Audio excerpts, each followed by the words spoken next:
A continuación estaremos hablando acerca de la fisiología de la sangre. Comenzaremos primeramente con el concepto.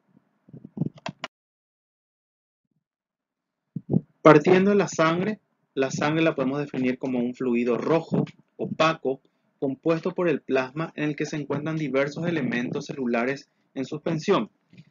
La sangre es un líquido complejo, en constante movimiento, gracias a la función circulatoria, cuyo valor varía del rojo claro y brillante al rojo oscuro y negruzco, de acuerdo con el estado de oxigenación, que se encuentra contenido en los vasos sanguíneos y en las cavidades cardíacas.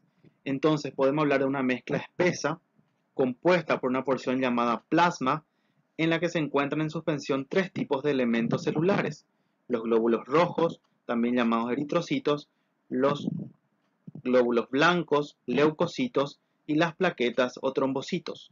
Los elementos formes representan aproximadamente el 45% del volumen total de la sangre, fracción que se conoce con el nombre de hematocrito, y el plasma ocupa el restante 55%, porción que se denomina plasmácrito.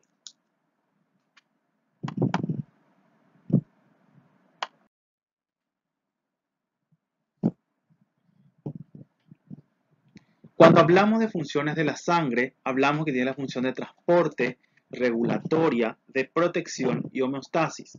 Si hablamos de transporte, a nivel de los gases respiratorios, permite el intercambio de oxígeno y dióxido de carbono, de nutrientes, de metabolitos, de hormonas y enzimas.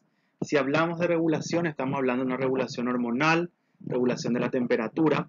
Si hablamos de protección, hablamos de hemostasia, agregación plaquetaria y coagulación. Si hablamos de inmunidad, estamos refiriendo a leucocitos y a anticuerpos. Y si hablamos de homeostasis, estamos hablando entonces de qué? Del mantenimiento del medio interno. Cuando hablamos de la volemia, hablamos del volumen total de sangre en el cuerpo, que aproximadamente en un adulto de 70 kilos es de 5.600 ml, más de 5 litros aproximadamente, y representaría el 8% del peso corporal. La composición de la sangre, como mencioné, 45% está formado entonces por el hematocrito, que son las células sanguíneas, los eritrocitos, más del 99%, y los leucocitos y las plaquetas que constituyen el 1%. Y el 55% del restante, ¿verdad?, que es el plasma o plasmácrito.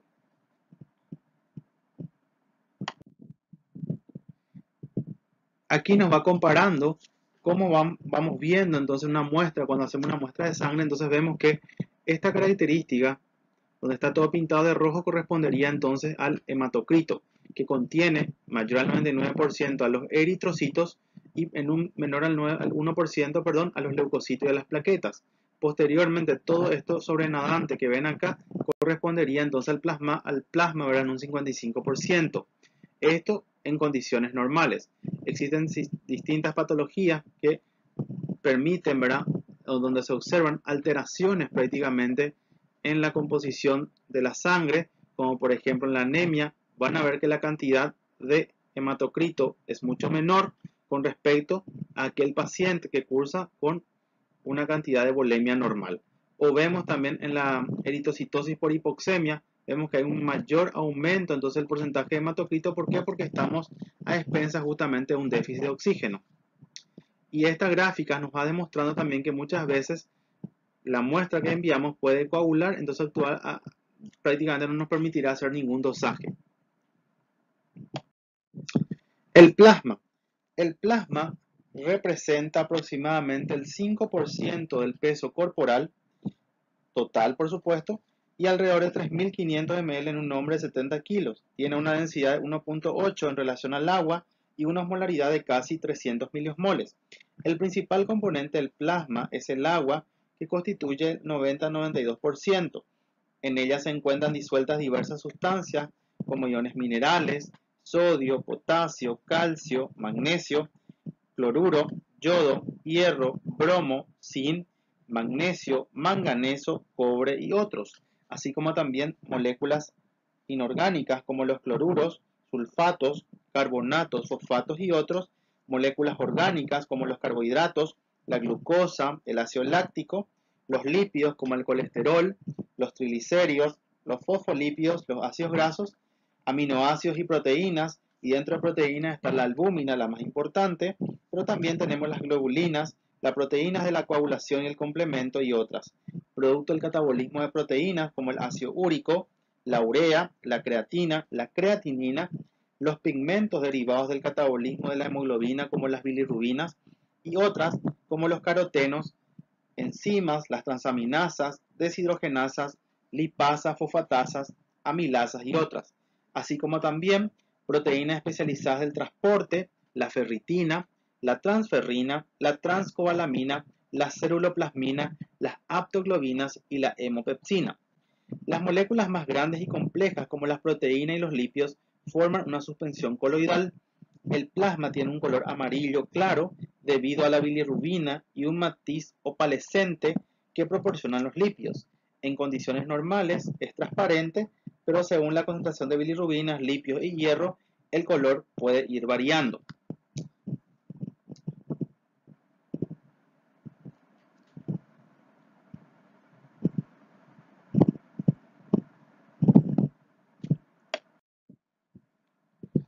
Cuando hablamos de la composición del plasma, como mencioné anteriormente, está formado por agua en un 90-92%, solutos no proteicos que ocupan el 1,5%, serían los electrolitos, cloro, sodio, también está la glucosa, los lípidos, las vitaminas y unas proteínas en un porcentaje del 7%.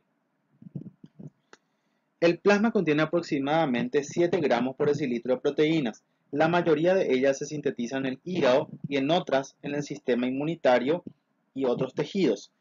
En los capilares, las proteínas ejercen una presión osmótica de aproximadamente 25 milímetros de mercurio que tiende a mantener el agua dentro de la sangre, propiedad conocida como presión oncótica del plasma.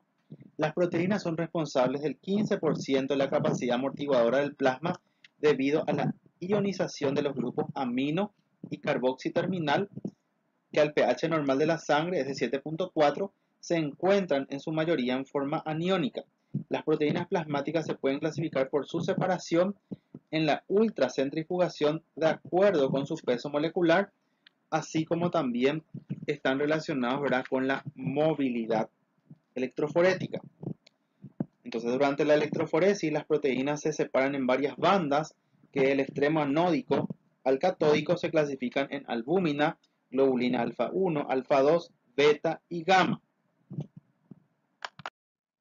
Entonces, el plasma tiene componentes inorgánicos como el agua, electrolitos, los minerales, los componentes orgánicos, las proteínas plasmáticas, los lípidos, los hidratos de carbono y hormonas.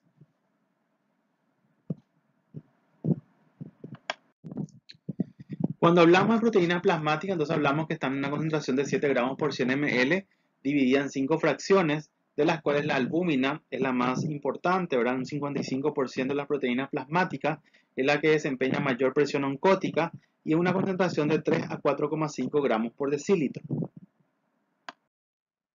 Luego está la alfa-globulina, tiene dos fracciones, la alfa-1, alfa-fetoproteína, alfa-1 antitripsina, o la alfa-2, hablamos de aptoglobina y ceruloplasmina. Por otro lado, la beta-globulina, una proteína C reactiva, transferrina, proteínas del complemento, y la gamma-globulina, que son las inmunoglobulinas o son los anticuerpos. Dentro de las proteínas plasmáticas tienen distintas funciones, como controlar la presión oncótica, amortiguar el pH, transportar sustancias, en la coagulación y en la inmunidad. En la síntesis hablamos que la mayoría se sintetiza en el hígado, también están las células plasmáticas, sobre todo los anticuerpos, y en otros tejidos que son muy pocos realmente. Aquí nos está mostrando entonces prácticamente la albúmina, que es la mayor, que ocupa el 55%.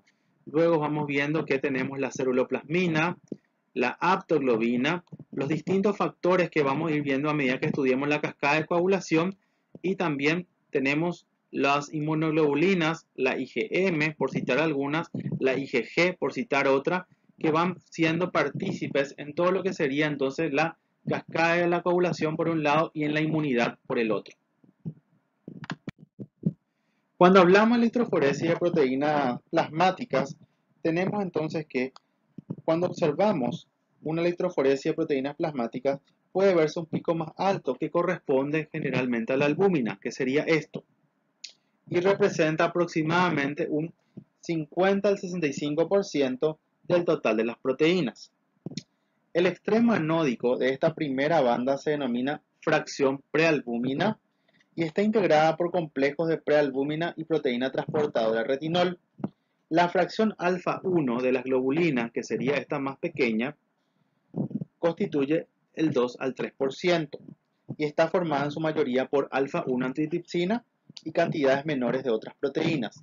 La fracción alfa 2, que correspondería a este nivel, representa del 8 al 11% y contiene la ceruloplasmina, la alfa 2 macroglobulina, la alfa 2 antiplasmina, la aptoglobina y otras proteínas transportadoras de hormonas y metales.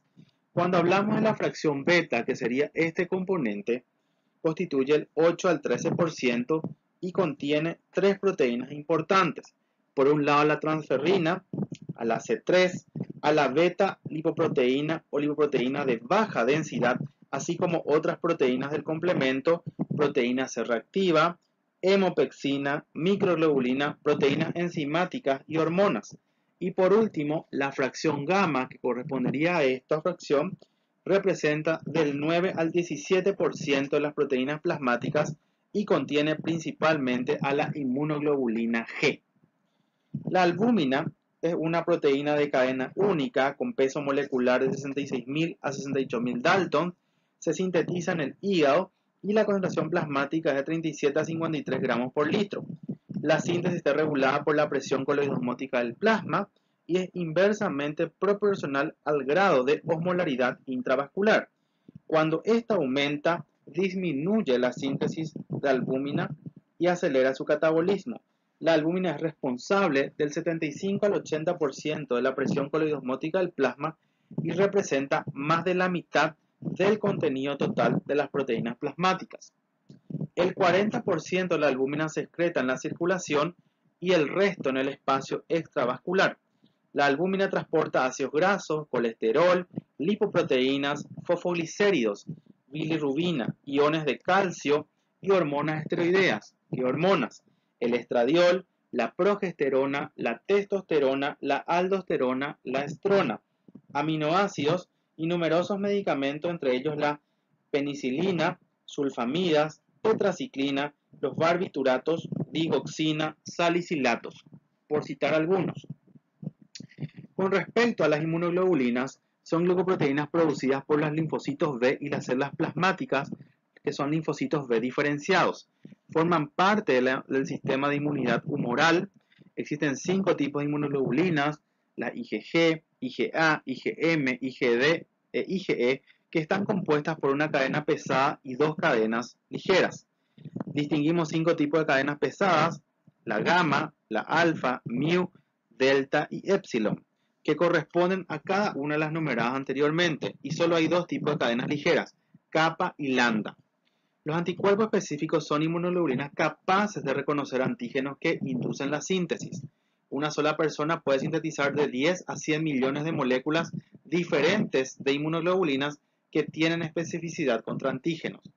La inmunoglobulina más abundante es la IgG, que constituye aproximadamente el 80% del total de esas proteínas en el plasma sanguíneo. Es la de menor peso molecular, la única que atraviesa la placenta y tiene una hemivida de 20 días en el plasma y actúa contra bacterias, virus, hongos. Su concentración plasmática se incrementa durante las infecciones crónicas y durante los procesos inmunoproliferativos. La IgA constituye el 13% de las inmunoglobulinas plasmáticas y tiene una hemivida en el plasma de 4 días y existe en la fracción plasmática de las globulinas beta en forma monomérica. Otra variedad es secretada en las vías respiratorias, digestivas y el aparato genitourinario en la leche y en el calostro. La IgM constituye el 6% de las inmunoglobulinas y es de mayor tamaño molecular, por lo que ha sido denominada macroglobulina. No pasa fácilmente al espacio intersticial y la hemivida en el plasma de 6 días. Es una proteína de respuesta inmunitaria temprana y fija el complemento con más facilidad que la IgG. Una sola molécula unida a la membrana de los eritrocitos puede iniciar la cascada del complemento para producir hemólisis. Otras proteínas son inhibidores que amortiguan enzimas del tipo tripsina y detienen determinadas reacciones enzimáticas, sobre todo los sistemas de complemento, coagulación y fibrinólisis. Existen proteínas de transporte especializados como la ceruloplasmina, la transferrina, las hemopepsinas, la transcortina, la transcobalamina.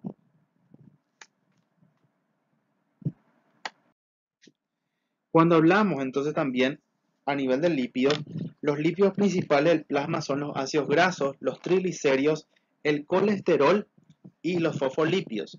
No existen en forma libre en el plasma, sino que se encuentran incorporados de manera conjunta a proteínas específicas, formando moléculas coloidales de gran tamaño denominadas lipoproteínas.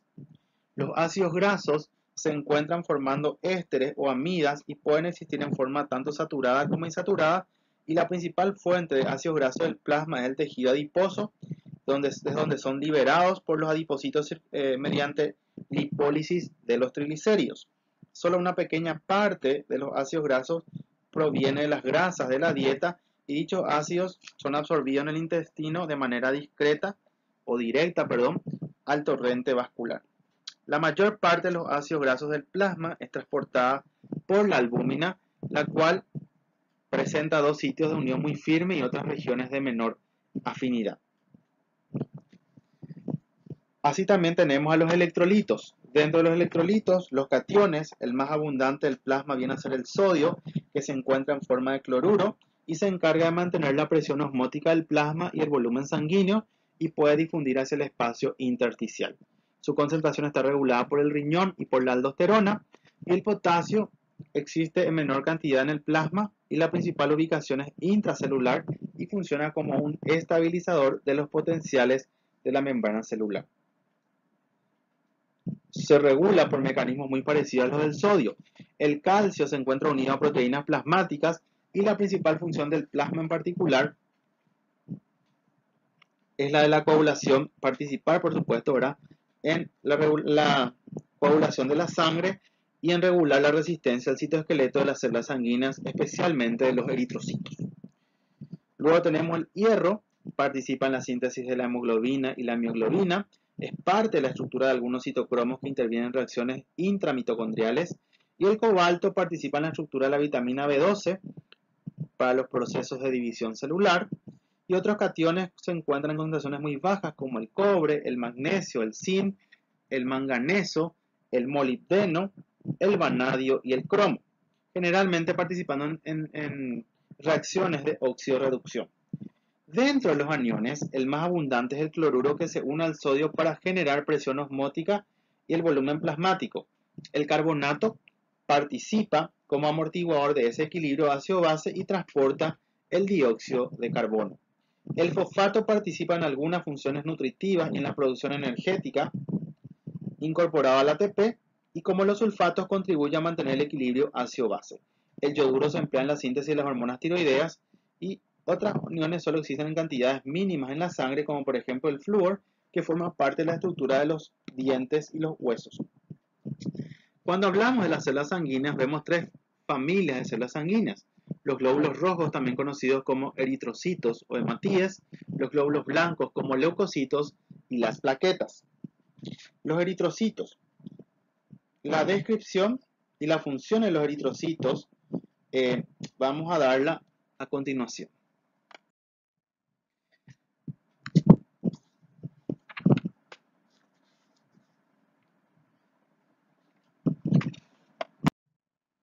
Los glóbulos rojos vienen a ser una célula especializada, no tienen organela, transportan la hemoglobina, disco bicóncavo, una concentración sanguínea en hombres de 5.400.000 por litro, en mujeres 4.800.000, la membrana eritrocitaria que tiene una permeabilidad bastante selectiva.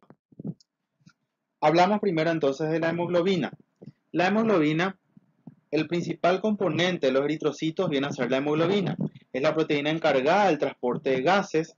La hemoglobina se encuentra disuelta en el agua conjuntamente con enzimas y glucosa, y tiene un peso molecular de 64.500 Dalton.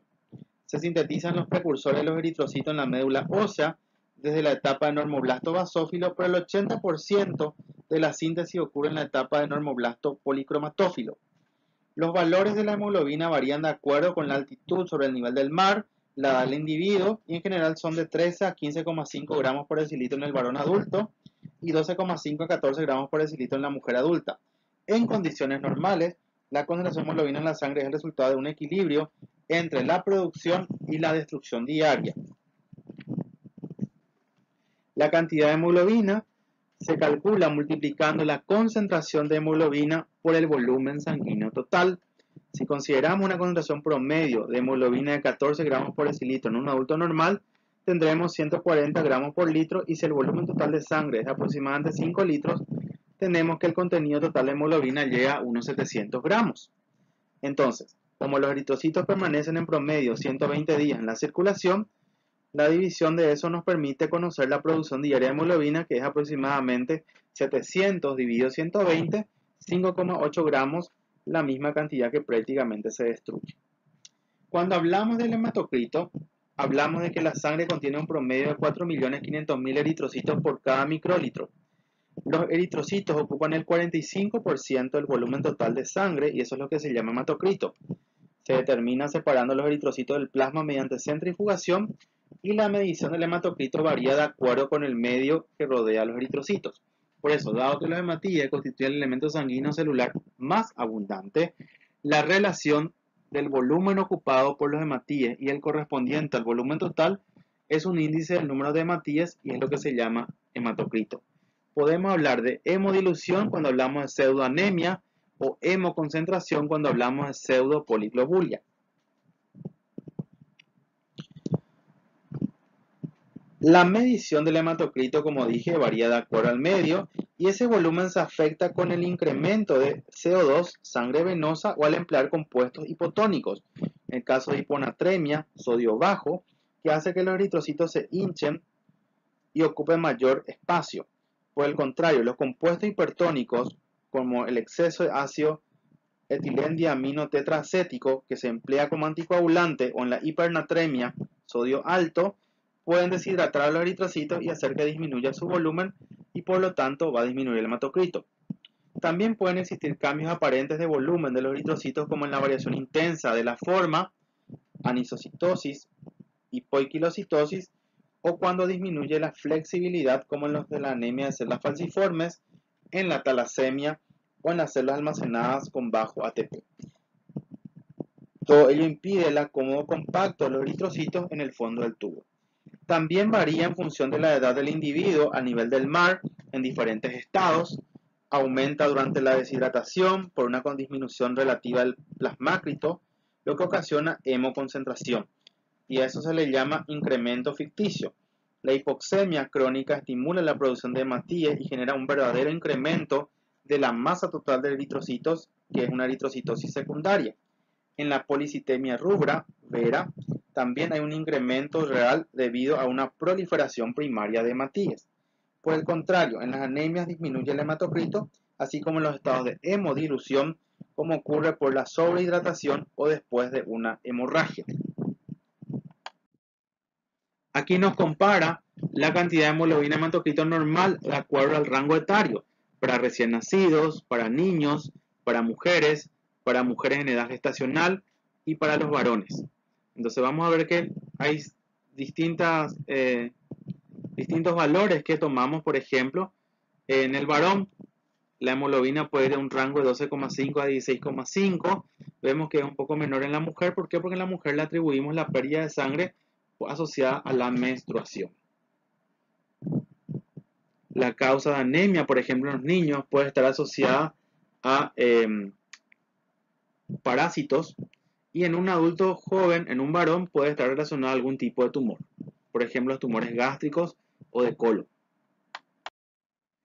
Cuando hablamos de índice hematimétrico, queremos hablar de la relación del hematocrito, por un lado, el número de hematíes y la tasa de hemoglobina.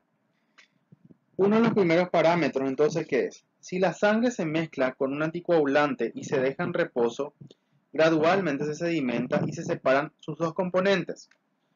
Por lo general, la sedimentación ocurre lentamente, pero en algunas enfermedades se encuentra acelerada. Esta determinación recibe el nombre de velocidad de sedimentación globular y es un parámetro de gran utilidad en la práctica médica. Va a depender de las propiedades del eritrocito, del plasma, por supuesto la técnica que se utiliza, y los eritrocitos en reposo tienden a agregarse debido a que pierden su carga eléctrica negativa de la superficie por la unión de diversas proteínas del plasma. Sobre todo hablamos de fibrinógenos y globulinas. Cuando hablamos de índices eritrocíticos o índices hematimétricos, punto número 1. Si dividimos el total de la hemoglobina entre el número total de eritrocitos del organismo, encontramos que cada eritrocito contiene 27 a 31 picogramos de hemoglobina. A eso llamamos hemoglobina corpuscular media. Luego tenemos la concentración de hemoglobina corpuscular y el volumen corpuscular medio. Hablamos del volumen corpuscular medio. Constituye el promedio del volumen del hematíe. Es el hematocrito por 10 sobre el número de hematíes, por supuesto, en millones.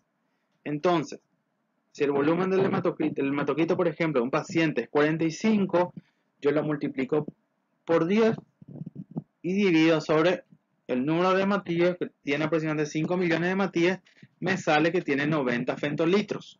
El valor normal va entonces de 78 a 98 femtolitros cuando yo estoy buscando cuál es el volumen promedio del hematíe. Entonces veo que este parámetro está dentro de lo normal.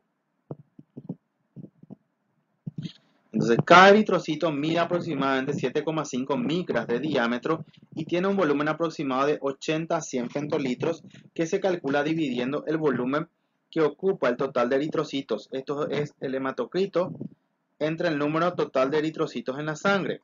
Entonces, como ven, nuevamente la fórmula, hematocrito por 10 sobre el número de hematíes en millones, y esto la unidad de medida va a ser el femtolitro. Para saber, entonces, el promedio del volumen de la hematía. Cuando hablo de hemoglobina corpuscular media, entonces, si dividimos el total de la hemoglobina entre el número total de eritrocitos del organismo, encontramos que cada eritrocito tiene de 27 a 31 picogramos de hemoglobina, a lo que llamamos hemoglobina corpuscular media. Eso viene a ser el promedio de hemoglobina presente en el interior de cada hematíe. Entonces, la hemoglobina corpuscular media es el promedio del peso de la hemoglobina del hematíe. También existe una fórmula, hemoglobina por 10 sobre el número de hematíes en millones. Si tengo un paciente con 15 hemoglobina, lo multiplico por 10 y lo divido sobre 5, que estamos hablando de millones, ¿verdad? Y eso nos sale un valor de 30, donde el promedio del peso de la hemoglobina del hematíe se condice con los valores normales aceptados, ¿verdad?, por las organizaciones internacionales, de 27 a 32 picogramos. El tercer parámetro viene a ser la concentración hemoglobínica corpuscular media. Entonces, la hemoglobina corpuscular media ocupa aproximadamente el 30 al 33% del contenido de cada eritrocito, y eso llamamos concentración media de hemoglobina corpuscular, y representa el porcentaje medio de hemoglobina en el número promedio de células. Entonces, es la concentración de hemoglobina en la media de células independientemente del tamaño. Concentración hemoglobínica corpuscular media es igual a hemoglobina sobre el hematocrito por 100. Entonces, si tengo una hemoglobina de 15, el hematocrito va a ser 45% por 100, entonces me sale un 30% que está dentro de los valores normales que yo tengo como aceptables para esta concentración, de 30 a 35%.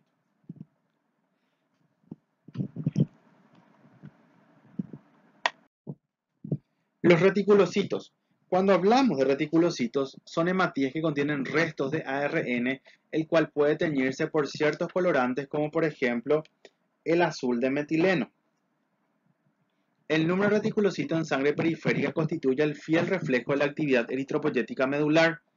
El resultado se expresa en porcentaje y el valor normal va de 0,5 a 2%.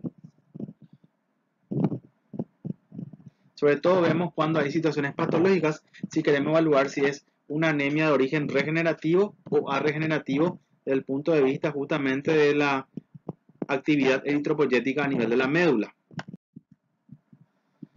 Hablamos de propiedades físicas de la sangre. Entonces, la volemia es el volumen total de sangre, el volumen eritrocitario más el volumen plasmático. La viscosidad sanguínea viene a ser entonces la resistencia que un líquido presenta al deformarse, la eritrosedimentación, que tiene 3 fases, la hemaglutinación, la sedimentación y por último, ¿verdad?, el depósito.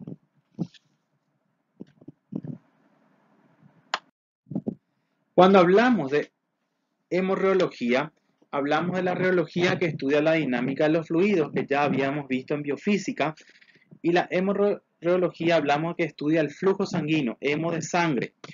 El flujo de la sangre responde a la ley de Poiseuille, que es la viscosidad va a depender de la viscosidad del plasma, del hematocrito, de la agregabilidad y la deformidad de los eritrocitos.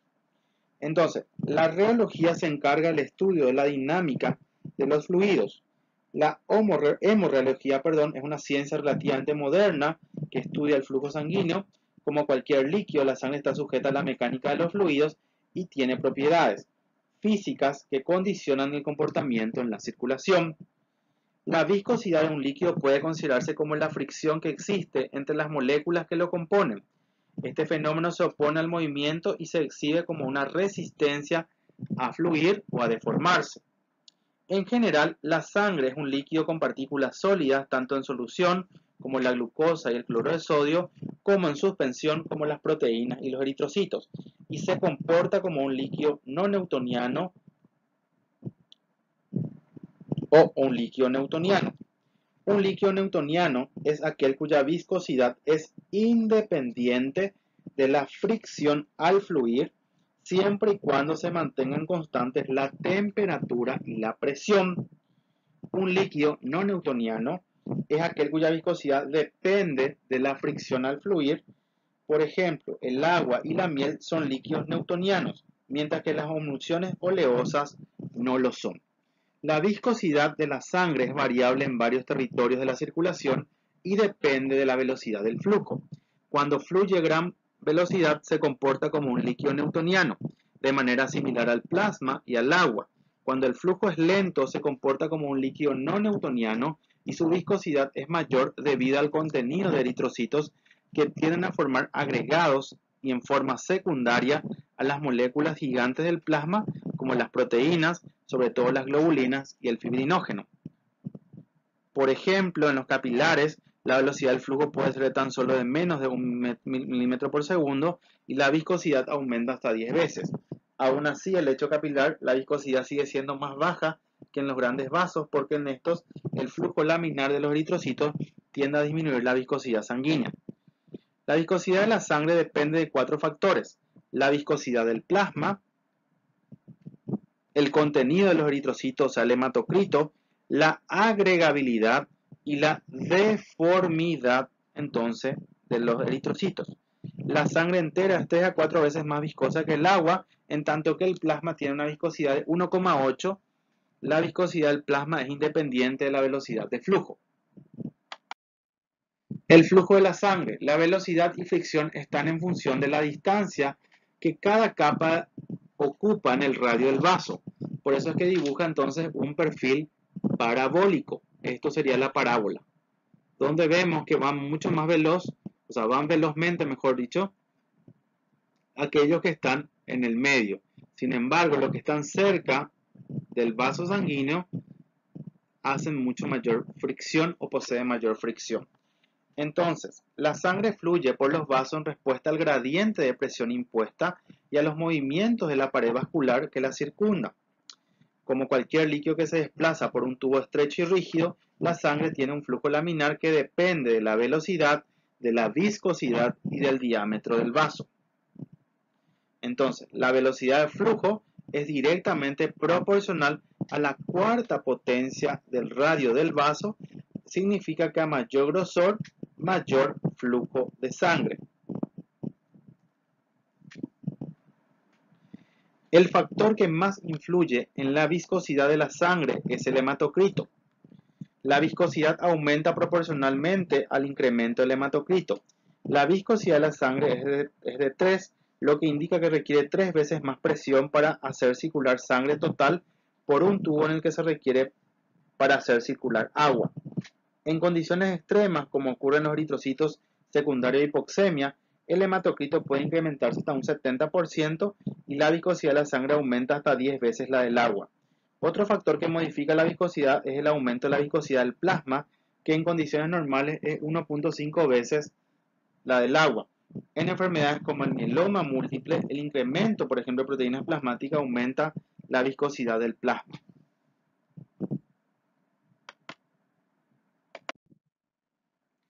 Aquí nos hablan la fuerza de fricción en diferentes vasos, por ejemplo en las arterias, las arteriolas, las venas y los vasos estenóticos. Entonces vamos viendo que el gradiente de fricción es mucho mayor, sobre todo en los vasos estenóticos. ¿Por qué? Por la imposibilidad prácticamente de poder pasar flujo sanguíneo. Y eso está relacionado otra vuelta con la fuerza de fricción, ¿verdad?, sobre la pared.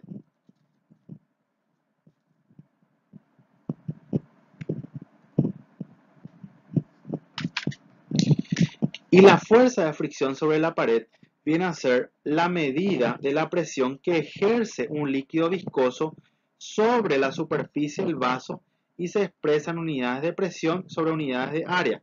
Es dinas sobre centímetros cuadrados. Ese viene a ser la fuerza de fricción en diferentes vasos entonces.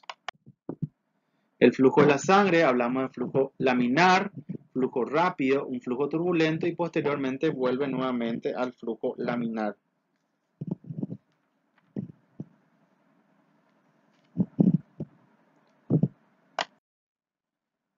Nuevamente la rheología de los eritrocitos, ¿verdad?, donde hablamos en la arteria, el flujo laminar concéntrico, donde tiene mayor velocidad a nivel del centro, y van dibujando este movimiento parabólico a nivel de la arteriola y a nivel de los capilares, que exige una deformación. ¿Por qué? Por el menor calibre de los vasos. Bueno, con esto concluimos entonces la primera clase de lo que sería el módulo de hematología. En este capítulo en particular, sugiero que se pongan a leer de fisiología humana de Tresguerres. Está mucho más completo con respecto al Guyton, sobre todo esta parte de generalidades. Muchas gracias.